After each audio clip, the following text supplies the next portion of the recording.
अच्छा बेटा, ये देखो, north west corner cell method में यूज़ करते हुए इस ट्रांसपोर्टेशन प्रॉब्लम को सॉल्व करेंगे। और इस प्रॉब्लम में आपके पास डीजेनरेसी का जो एरर है या जो प्रॉब्लम है वो आप फेस करेंगे। तो आज सीखेंगे कि जी जिस प्रॉब्लम में आपके पास डीजेनरेसी प्रॉब्लम आए, एरर आए, उसको आप कैसे सॉल्व करोगे। गिवन क्वेश्चन है कि solve the given transportation problem using north west corner method and optimize the solution. पहले हम इस गिवन प्रॉब्लम को नॉर्थ वेस्ट कॉर्नर मेथड से सॉल्व करेंगे। उससे जो रिजल्ट आएगा, हम फिर उस रिजल्ट को ऑप्टिमाइज करेंगे और उससे बेहतर रिजल्ट हम कैलकुलेट करेंगे। तो north west corner cell method आपको पता है कि जी ये हमारे पास नॉर्थ वेस्ट कॉर्नर सेल है, तो हम यहाँ से स्टार्ट करेंगे। अब देखिए हमारे सबसे पहले आपने ये देखना है कि ये बैलेंस्ड प्रॉब्लम है कि नहीं है। अगर बैलेंस प्रॉब्लम नहीं है तो आपको सबसे पहले इसको बैलेंस करना पड़ेगा।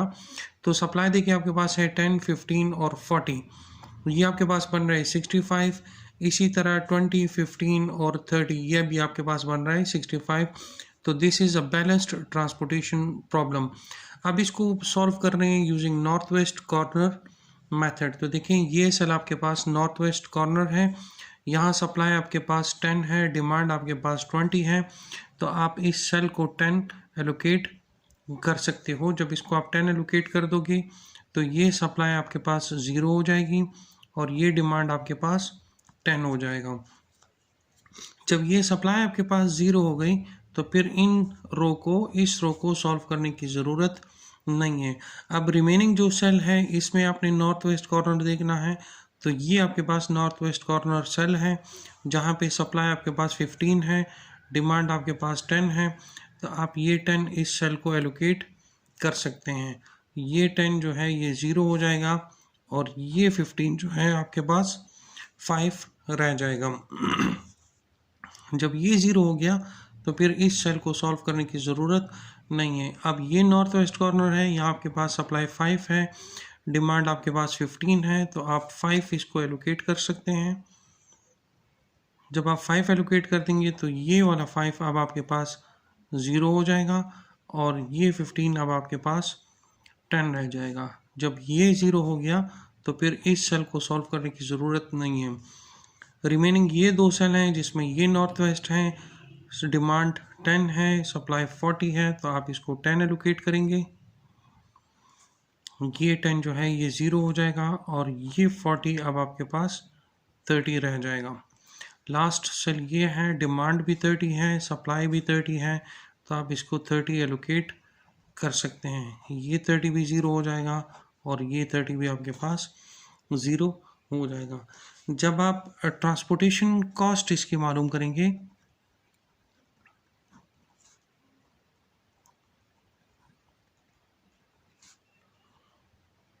वो आपके पास क्या आएगी, 10 multiply by 2 plus 10 multiply by 4 plus 5 multiply by 1 plus 10 multiply by 3 plus 30 multiply by 1। जब आप इसको ऐडअप करोगे इसकी कॉस्ट आपके पास आएगी 125। अब हमने देखना है कि इस 125 को हम मज़ीद ऑप्टिमाइज्ड कर सकते हैं या इसको नहीं कर सकते। तो इसके लिए जो मेथड हम यूज़ कर रहे हैं वो उस मेथड का नाम है मॉडी मेथड। हम मॉडी मेथड के ज़रिए इस इनिशियल बेसिक फिजिबल सोल्यूशन का जो कॉस्ट आया है, ट्रांसपोर्टेशन कॉस्ट, उसको हम मज़ीद ऑप्टिमाइज़ करेंगे यूजिंग मॉडी मेथड। अच्छा, मॉडी मेथड में आपने सबसे पहले काम क्या करना है, आपने एक चीज़ चेक करनी है कि नंबर ऑफ एलोकेटेड सेल्स जो हैं वो बराबर होने चाहिए किस चीज़ के, m प्लस n माइनस 1 के। सबसे पहले आप देखो नंबर ऑफ एलोकेटेड सेल्स। ये एलोकेटेड सेल है 1, 2, 3, 4, 5। तो नंबर ऑफ एलोकेटेड सेल आपके पास 5 है, equals to m is number of rows. कितने रो हैं, S1, S2, S3, 3 plus n जो है नंबर ऑफ कॉलम्स हैं, D1, D2 एंड D3। तो 3 कॉलम है minus 1। That means 5 equals to 5, दोनों बराबर हैं। ठीक है जी। आपने सबसे पहले ये चेक करना होता है कि क्या नंबर ऑफ एलोकेटेड सेल्स जो हैं वो m प्लस n माइनस 1 के बराबर है कि नहीं। यहाँ पर दोनों बराबर हैं। अब आपने क्या करना है, आपने इसी मैट्रिक्स को जिसको अभी आपने सॉल्व किया एज इट इज़, इसको अब आप यहाँ पे दोबारा बनाइएगा। तो देखो ये हमने एलोकेट किया था,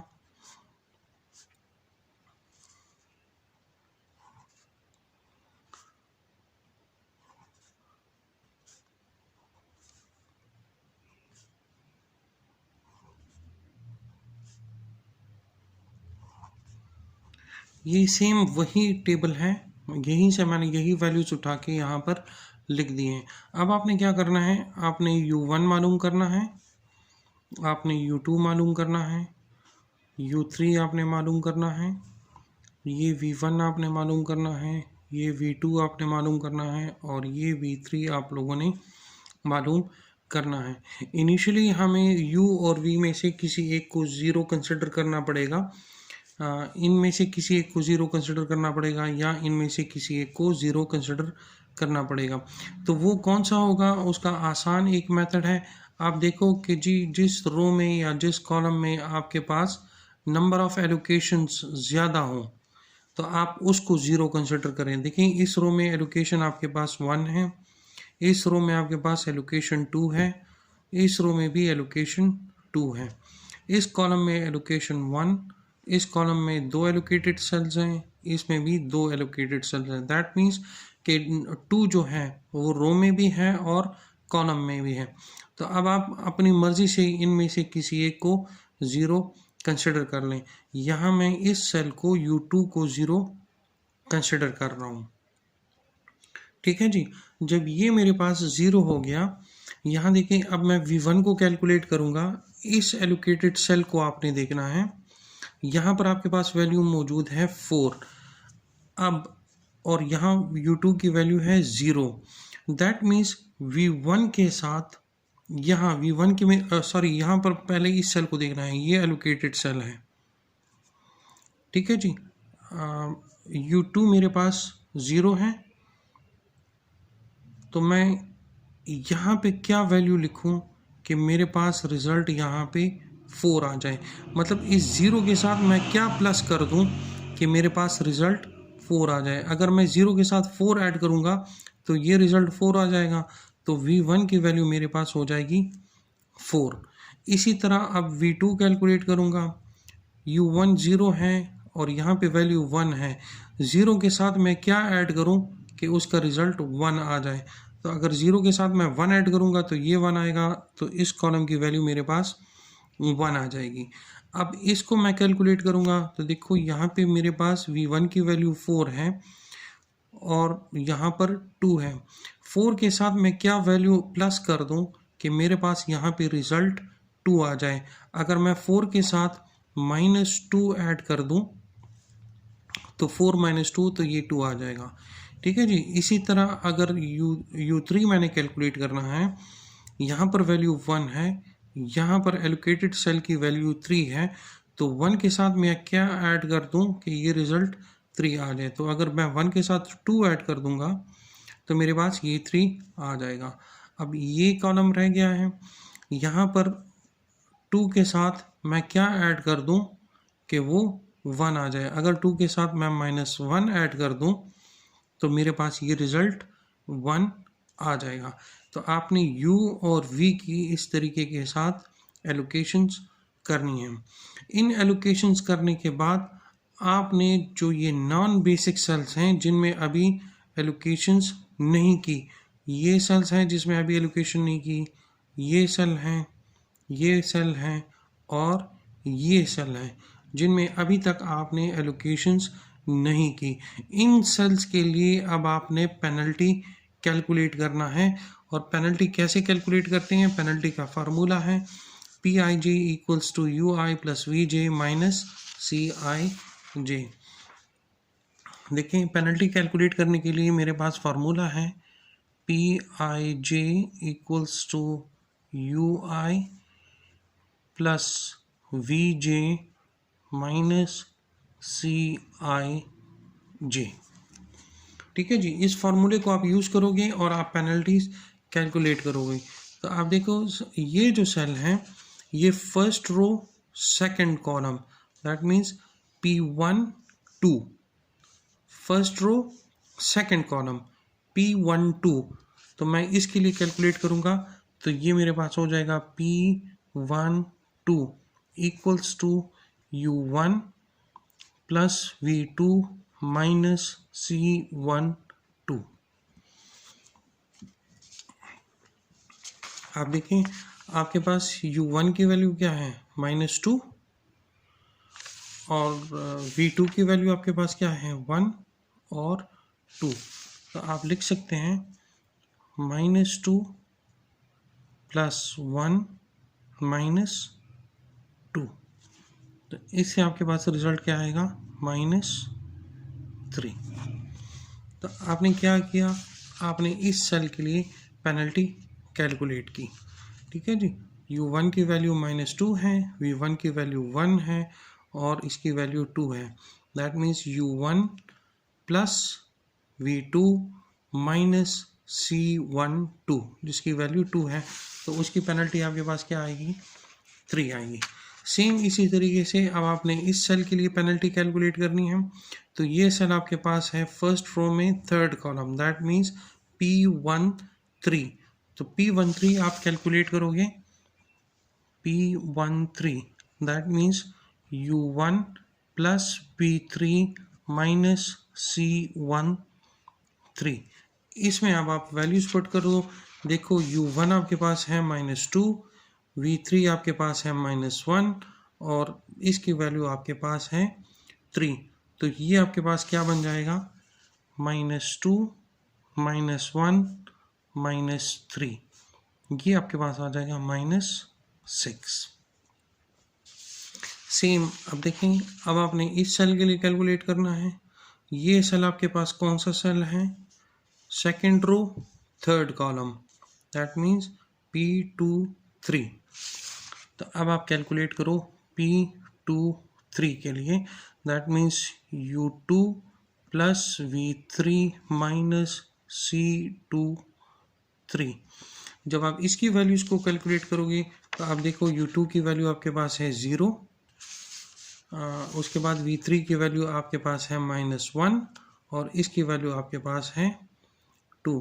दैट मीन्स 0 -1 -2, 0 -1 -2, ये वैल्यू आपके पास आ जाएगी -3। अब ये लास्ट सेल आपके पास बचा है, ये आपके पास थर्ड रो में है और फर्स्ट कॉलम में है, दैट मीन्स P31। जब आप P31 कैलकुलेट करोगे ये आपके पास बराबर होगा U3 plus V1 minus C31। जब इसको आप कैलकुलेट करोगे U3 प्लस V1, U3 आपके पास 2 है प्लस 4 माइनस 1, 2 प्लस 4 माइनस 1, तो ये हो जाएगा 2 प्लस 4 माइनस 1। तो इससे आपके पास वैल्यू क्या आएगी, इससे आपके पास वैल्यू आएगी 5। तो ये आपने पेनल्टीज कैलकुलेट कर दी हैं तमाम अनएलोकेटेड सेल के लिए। जितने भी अनएलोकेटेड सेल थी ये तमाम उनकी पेनल्टीज हैं। इसके बाद आपने क्या करना है, आपने चेक करना है कि जो पेनल्टीज आपने कैलकुलेट की है इसमें कोई पॉजिटिव वैल्यू तो नहीं है। अगर ये तमाम पेनल्टीज आपके पास नेगेटिव हो दैट मीन्स आप ऑप्टिमल सोल्यूशन अचीव आपने कर दिया है, इसको मज़ीद फिर सॉल्व करने की ज़रूरत नहीं है। लेकिन अगर इसमें एक भी पॉजिटिव वैल्यू आ गई है तो दैट मीन्स कि अब ये कंप्लीट नहीं है, आपको इसके मज़ीद फर्दर स्टेप्स को फॉलो करना पड़ेगा। याद रखिएगा अगर एक से ज़्यादा पॉजिटिव वैल्यूज़ हों तो उनमें से जो सबसे बड़ी वैल्यू होगी और वो जिस सेल के अंदर मौजूद होगी उस सेल को फिर आप न्यू बेसिक सेल कहेंगे। इस प्रॉब्लम में चूँकि सिर्फ एक ही पॉजिटिव वैल्यू आई है और वो है P31 की, that means third row first column की। तो थर्ड रो फर्स्ट कॉलम ये सेल बनता है तो अब ये सेल आपका न्यू बेसिक सेल होगा। ठीक है जी। इससे पहले टेबल में जो वैल्यूज़ थी मैं वही वैल्यूज़ यहाँ दोबारा लिख देता हूँ और आपको बताता हूँ कि जी आपने इसको फर्दर कैसे सॉल्व करना है।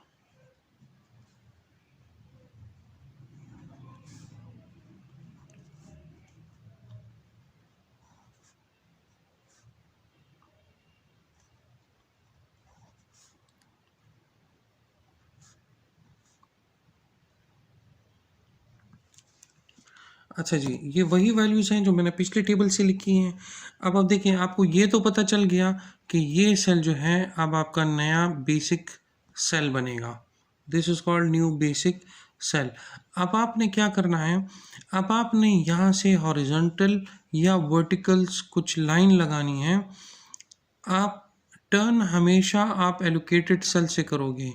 अगर आप यहाँ तक पहुँच गए हो तो इससे आप ऊपर जा सकते हो, लेकिन इसके बाद चूंकि कोई एलोकेटेड सेल नहीं है तो आप राइट या लेफ़्ट को टर्न नहीं कर सकते, आप यहीं पर आकर रुक जाओगे। अगर आप यहाँ से मूव करते हो तो आप यहाँ से यहाँ मूव कर सकते हो।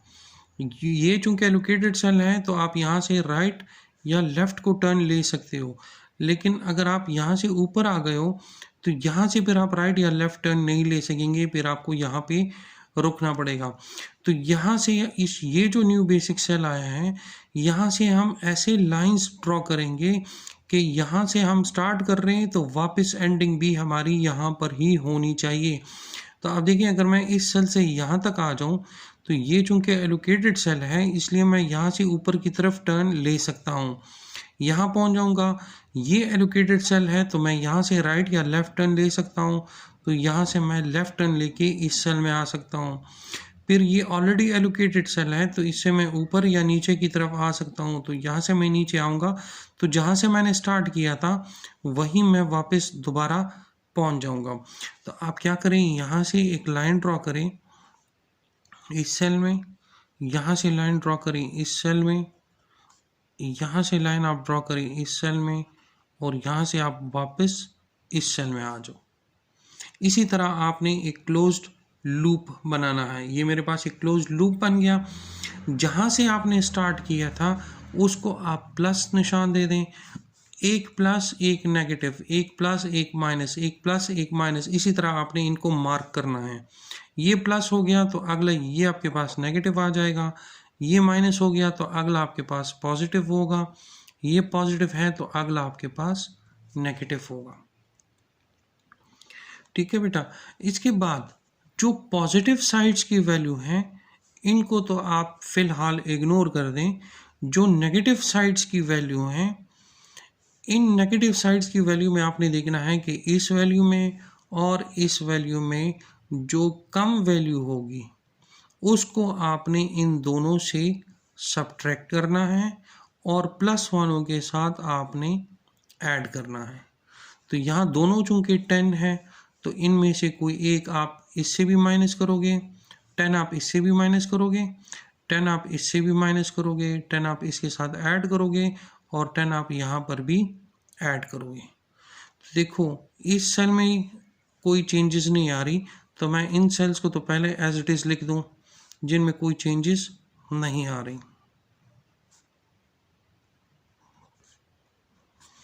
चेंजेस इन 4 सेल्स में आ रही है। तो देखिए यहाँ इस 10 से आप अगर 10 को माइनस करोगे तो यहाँ 0 रह जाएगा, तो 0 को यहाँ लिखने की ज़रूरत नहीं है, आप स्ट्रेट अवे इस सेल की सिर्फ ये वैल्यू यहाँ पे लिख दें।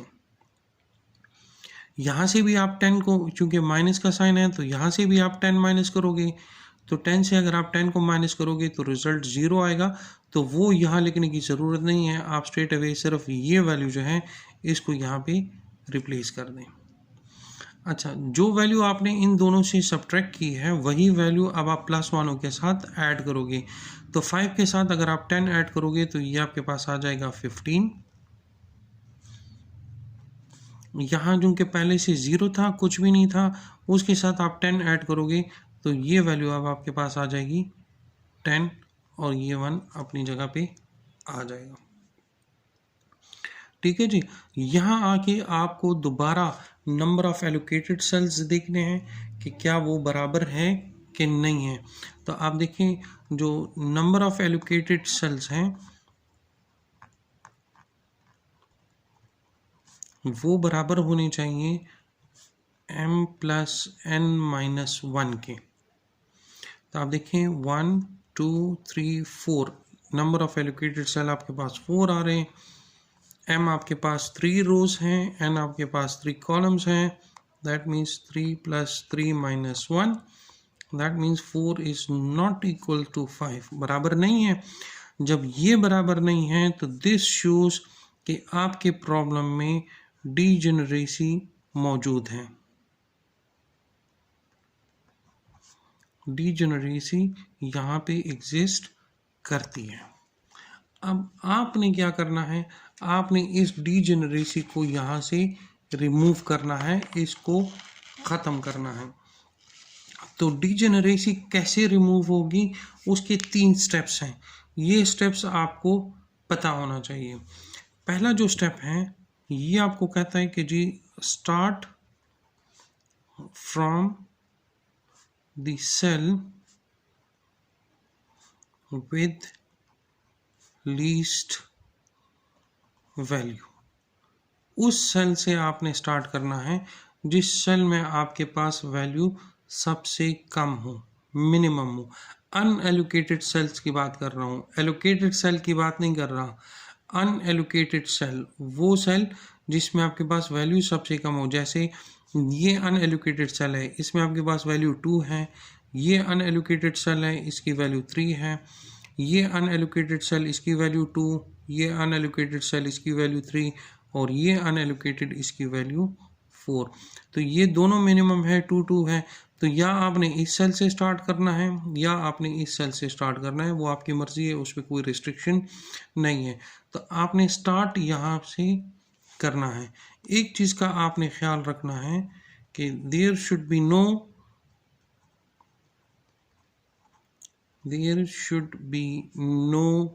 क्लोज्ड लूप, कोई क्लोज्ड लूप नहीं होना चाहिए। ठीक है जी, लूप का कॉन्सेप्ट आपको ऑलरेडी पता चल गया है कि जी जहाँ से आप स्टार्ट करो वहाँ पे दोबारा आपको एंड नहीं करना। ठीक है जी। और तीसरा पॉइंट आपके पास क्या है, जहाँ से आप स्टार्ट कर रहे हो, start the cell as new allocated cell, और उस सेल को आपने एक वैल्यू असाइन करनी है जिसको हम एप्सिलॉन बोलेंगे। ठीक है जी। Start the cell as new allocated cell and allocate epsilon. उस सेल को आप एप्सिलॉन जो है ये आप एलोकेट करोगे। तो पहली बात ये है, देखो बेटा, इन दोनों में से मैं किसी एक सेल से स्टार्ट कर सकता हूँ।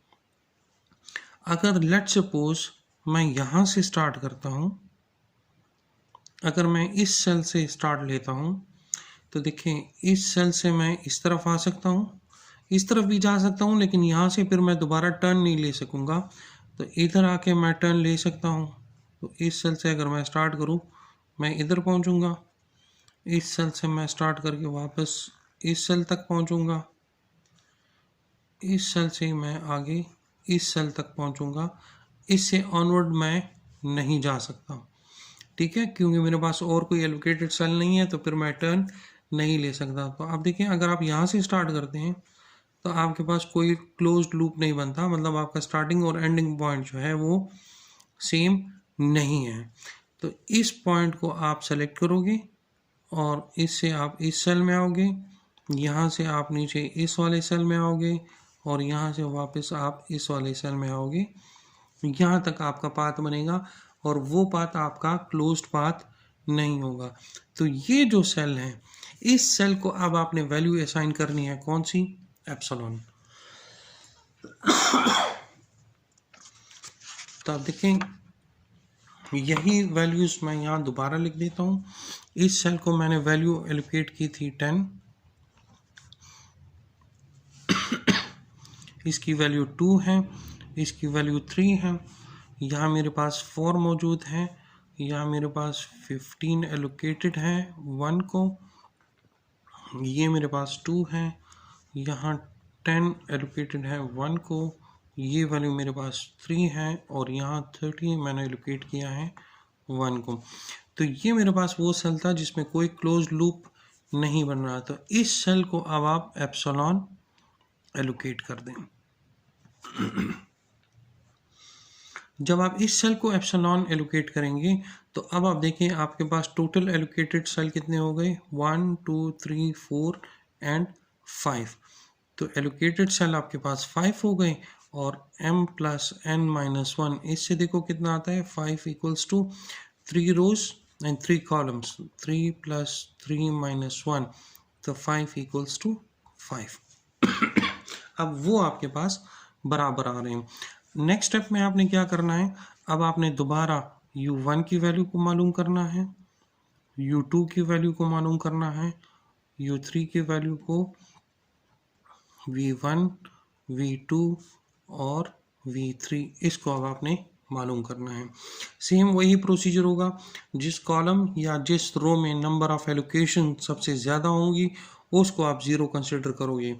इस रो में नंबर ऑफ एलोकेशंस 2 हैं, इस रो में 1, इस रो में भी 2। इस कॉलम में आपके पास एलोकेशन 2 है, इस कॉलम में 2 है और इसमें 1। दैट मीन्स 2 का जो नंबर है वो आपके पास रो और कॉलम दोनों में मैक्सिमम आ रहा है। तो मैं इनिशियली इस u1 को 0 कंसिडर कर देता हूँ कि ये मेरे पास 0 है। अब इसके बेस पे मैं v1 कैलकुलेट करूँगा। 0 के साथ मैं क्या ऐड कर दूँ कि रिज़ल्ट 2 आ जाए। तो अगर 0 के साथ मैं 2 ऐड कर दूँ तो मेरे पास ये 2 आ जाएगा। तो v1 की वैल्यू मेरे पास क्या आ गई है, 2। अब v1 की वैल्यू मेरे पास अगर 2 है तो मैं u3 की वैल्यू कैलकुलेट कर सकता हूँ। 2 के साथ मैं क्या ऐड कर दूँ कि रिज़ल्ट 1 आ जाए। तो अगर 2 के साथ मैं -1 ऐड कर दूँ तो रिज़ल्ट 1 आ जाएगा। अब v3 आपको मालूम हो गया, u3 आपको मालूम हो गया, तो आप v3 को कैलकुलेट कर सकते हो। v3 क्या है, मैं -1 के साथ क्या ऐड करूं कि रिज़ल्ट 1 आ जाए। तो अगर मैं इसके साथ 2 ऐड कर दूं तो मेरे पास यहाँ पे 1 आ जाएगा। अब ये दोनों रह गए हैं, इनको वैल्यूज़ आपने असाइन करनी है और v2 रह गया और आपके पास u2 रह गया। पहले जी इसको सॉल्व करते हैं। अगर 0 के साथ मैं क्या ऐड करूं कि रिज़ल्ट 2 आ जाए। तो अगर 0 के साथ मैं 2 ऐड कर दूं, 2 + 0 = 2, तो v2 मेरे पास क्या होगा, 2 होगा। अब ये u2 कैलकुलेट करना है। इस 2 के साथ मैं क्या ऐड करूं कि रिज़ल्ट 1 आ जाए। अगर 2 के साथ मैं -1 ऐड कर दूं तो मेरे पास रिज़ल्ट क्या आ जाएगा, v1 आ जाएगा। अब आपने क्या करना है, अब आपने दोबारा पेनल्टीज कैलकुलेट करनी है फॉर दीज अनएलोकेटेड सेल्स। ये जो 4 अनएलोकेटेड सेल हैं, this one, this one, this one and this one, इसके लिए अब आपने दोबारा पेनल्टीज को कैलकुलेट करना है। तो पेनल्टी कैलकुलेट करने का वही फार्मूला है कि PIJ = UI + VJ - CIJ। ये जो सेल है first row third column P13, तो आप P13 कैलकुलेट करो। That means U1 + V3 - C13। U1 की वैल्यू क्या है, 0, प्लस V3 की वैल्यू क्या है, 2, माइनस C13 इसकी वैल्यू क्या है, 3। तो इससे रिजल्ट आ जाएगा -1। नेक्स्ट ये है unallocated cell, second row first column, that means P21। तो ये U1 + U2 + V1 - C21। U2 की वैल्यू आपके पास है -1, V1 की वैल्यू आपके पास है 2 और C21 की वैल्यू आपके पास है 4। इसकी वैल्यू आपके पास क्या आ जाएगी, -1। 3। नेक्स्ट ये अनएलोकेटेड सेल है, second row third column, second row third column, that means U2 plus V3 minus C23।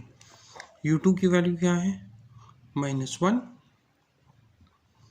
V3 की वैल्यू है 2 माइनस C23 की वैल्यू क्या है 2। इससे आपके पास आ जाएगा -1। ये आखिरी unallocated cell, third row second column, third row second column, that means U3 plus V2 minus C32। U3 की वैल्यू आपके पास है -1 प्लस V2 की वैल्यू है 2 माइनस C32, इसकी वैल्यू आपके पास है 3। इससे आपके पास क्या वैल्यू आएगी -2। तमाम अनएलोकेटेड सेल की आपने पेनल्टी कैलकुलेट कर दी है। अब आप इन पेनल्टीज को देखो, आपके पास कोई भी पॉजिटिव वैल्यू नहीं है। जब कोई भी पॉजिटिव वैल्यू नहीं है, दैट मीन्स कि आप ऑप्टिमल सोल्यूशन आपने अचीव कर दिया है, आप ऑप्टिमल सोल्यूशन तक पहुंच गए हो। अच्छा, ये एप्सिलॉन जो है this is the smallest positive value, एक बहुत ही छोटी पॉजिटिव वैल्यू है जिसको आप इग्नोर कर सकते हो। ये नेग्लिजिबल पॉजिटिव वैल्यू है। तो आपके पास जो टोटल ट्रांसपोर्टेशन कॉस्ट बनेगी, जो आपने मॉडी मेथड से इसको ऑप्टिमल बनाया, वो क्या होगा, वो आपके पास होगा 10 × 2 प्लस एप्सिलॉन × 2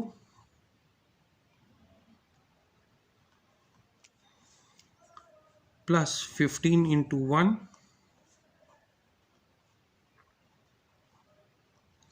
प्लस 10 × 1 प्लस 30 × 1।